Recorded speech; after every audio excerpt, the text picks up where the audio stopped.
ആരൊക്കെ എന്തൊക്കെ പറഞ്ഞാലും ഈ രാമക്ഷേത്രത്തിനും ശ്രീരാമചന്ദ്ര ഭഗവാനുമൊക്കെ കുറച്ച് സത്യമുണ്ട് എന്ന് വിശ്വസിക്കുന്ന ഒരാളാണ് ഞാൻ. അങ്ങനെ വിശ്വസിക്കാൻ കാരണം വേറൊന്നുമല്ല, ഈ ശ്രീരാമചന്ദ്ര ഭഗവാനുമായി ബന്ധപ്പെട്ട ഏതെല്ലാം വിഷയങ്ങൾ ആരൊക്കെ ദുരുപയോഗം ചെയ്യുന്നോ അവർക്കൊക്കെയും രാഷ്ട്രീയമായ തിരിച്ചടി ഉണ്ടായിട്ടുണ്ട്. പല സംഭവങ്ങളും നോക്കിയാൽ നമുക്കത് കാണാവുന്നതാണ്.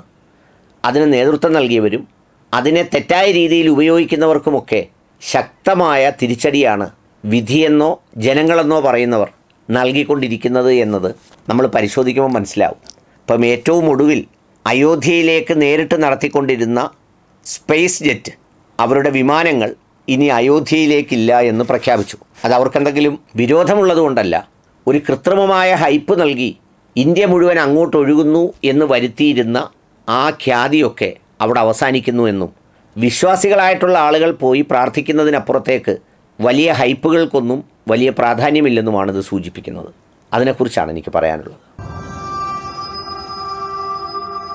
ഈ അയോധ്യയിലെ രാമക്ഷേത്രം, അതുമായി ബന്ധപ്പെട്ട ആളുകൾ വിശ്വസിക്കുന്ന മര്യാദാ പുരുഷോത്തമൻ എന്ന് ആത്മീയ കൃതികൾ വായിച്ചാൽ നമുക്ക് തോന്നുന്ന ശ്രീരാമചന്ദ്ര ഭഗവാൻ, അദ്ദേഹത്തിൻ്റെ ജീവിതവും ദർശനങ്ങളുമൊക്കെ പലപ്പോഴും പലയിടങ്ങളിലും പ്രസംഗിക്കാൻ വേണ്ടി വായിക്കുകയും മനസ്സിലാക്കുകയും ചെയ്തിട്ടുള്ള ഒരാളാണ് ഞാൻ. അദ്ദേഹത്തിൻ്റെ ഏതെങ്കിലും പ്രവൃത്തികളിൽ ഏതെങ്കിലും തരത്തിലുള്ള വിദ്വേഷമോ വെറുപ്പോ വിഭാഗീയതയോ അധാർമികതയോ ഒന്നും നമുക്ക് കാണാനാവില്ല. എന്നാൽ അദ്ദേഹത്തെ പ്രതിബിംബമാക്കിക്കൊണ്ട് വിദ്വേഷവും വെറുപ്പും അധാർമികതയും സൃഷ്ടിക്കുന്നതിനെ എല്ലാ അർത്ഥത്തിലും ചരിത്രം പരിശോധിച്ചാൽ, കാലം പരിശോധിച്ചാൽ തിരസ്കരിക്കപ്പെട്ടിട്ടുണ്ട്. അയോധ്യയിലെ രാമക്ഷേത്ര നിർമ്മാണത്തിന് വേണ്ടി ബാബരി മസ്ജിദ് പൊളിച്ചു. ആ പൊളിക്കുന്ന സമയത്ത് കേന്ദ്രത്തിൽ അധികാരത്തിലിരുന്നത് നരസിംഹറാവുവാണ്.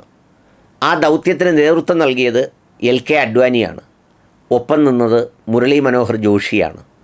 അന്നത്തെ UP മുഖ്യമന്ത്രി കല്യാൺ സിംഗുമാണ്. യഥാർത്ഥത്തിൽ ആ പൊളിക്കലിന് ശേഷം അവർക്കെന്ത് സംഭവിച്ചു എന്നുള്ളത് ചരിത്രം നോക്കി കാണുന്ന നമുക്കെല്ലാവർക്കും അറിയാം. നരസിംഹറാവു ഇന്ന് ആരും പരാമർശിക്കാത്ത ഒരാളായി എവിടെയോ അപ്രത്യക്ഷമായി.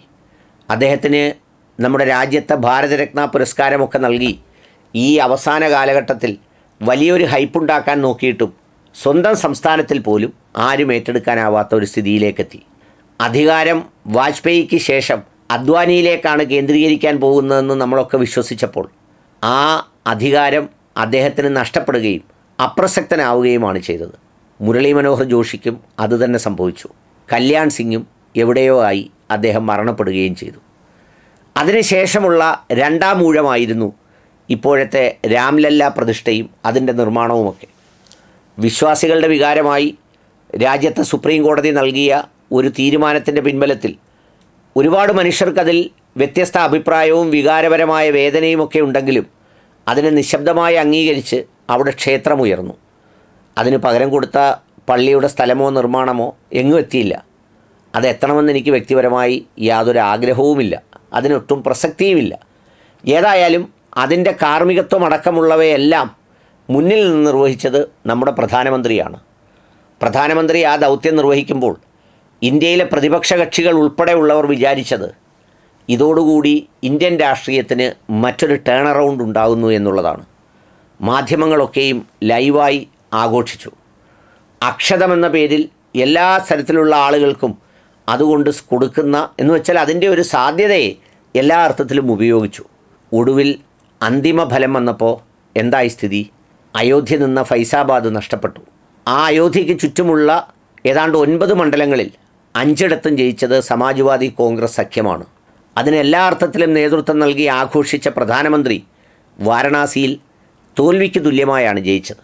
അദ്ദേഹത്തിന് ചുറ്റുമുള്ള മണ്ഡലങ്ങളിൽ ഏതാണ്ട് 9 മണ്ഡലങ്ങളിൽ വെറും 6 മാത്രമാണ് BJPക്ക് വിജയിക്കാനായത്.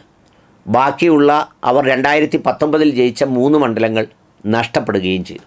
അവിടെയും രാഷ്ട്രീയമായ തിരിച്ചടിയാണ് കിട്ടിയത്.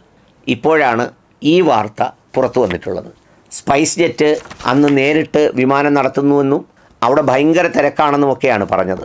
എന്നാൽ ചെന്നൈ, ബംഗളൂർ, ജയ്പൂർ, പാട്ന, ദർഭംഗ, ഹൈദരാബാദ് എന്നിവിടങ്ങളിൽ നിന്നുള്ള സർവീസുകളെല്ലാം തന്നെ സ്പൈസ് ജെറ്റ് നിർത്തലാക്കി. തുടങ്ങി 2 മാസമായതേ ഉള്ളൂ ആ വിമാന സർവീസുകളെല്ലാം നിർത്തലാക്കിയിട്ട്. അങ്ങനെ നിർത്തലാക്കുന്നത് എന്തുകൊണ്ടാണെന്നുള്ളത് എല്ലാവർക്കും അറിയാവുന്നതാണ്.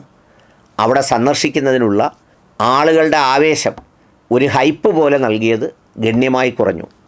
ഒരു ക്ഷേത്രമെന്ന പേരിൽ വിശ്വാസമുള്ള ആളുകൾ അവിടെ വരുന്നുണ്ട്, അതൊക്കെയും അനുഭവിക്കുന്നുണ്ട്, ആസ്വദിക്കുന്നുണ്ട്, എല്ലാമുണ്ട്. അയോധ്യയിൽ സംഭവിച്ച മറ്റൊരു വിഷയം പല പത്രങ്ങളും വിലയിരുത്തുന്നത്, പല മാധ്യമങ്ങളും പറഞ്ഞത് മറ്റൊന്നുമായിരുന്നില്ല. അവിടങ്ങളിലൊക്കെയും ഇതിൻ്റെ നിർമ്മാണ പ്രവർത്തനവുമായി ബന്ധപ്പെട്ട് വഴിവീതി കൂട്ടലും സ്ഥലമെടുക്കലും കോർപ്പറേറ്റുകളായ അദാനി അടക്കമുള്ളവരൊക്കെ വന്ന് ഏക്കർ കണക്കിന് സ്ഥലം വാങ്ങിച്ച് ഇന്ത്യയുടെ നല്ല ലോകത്തിൻ്റെ തന്നെ ഒരു ആത്മീയ തലസ്ഥാനമാകാൻ പോകുന്നു എന്ന രീതിയിലൊക്കെ വാങ്ങിച്ച് ഇവാക്യുവേഷനൊക്കെ നടത്തിയപ്പോൾ ഒരുപാട് നിരപരാധികളായ മനുഷ്യരൊക്കെയും ഈ പറയുന്ന ചിത്രങ്ങളില്ലാതെ എവിടെയൊക്കെയോ ആയിപ്പോയി. അവരുടെയൊക്കെ വേദന നിറഞ്ഞ പ്രതികരണം കൂടി ഈ തിരഞ്ഞെടുപ്പിൽ ഉണ്ടായി എന്നാണ് വിലയിരുത്തപ്പെടുന്നത്.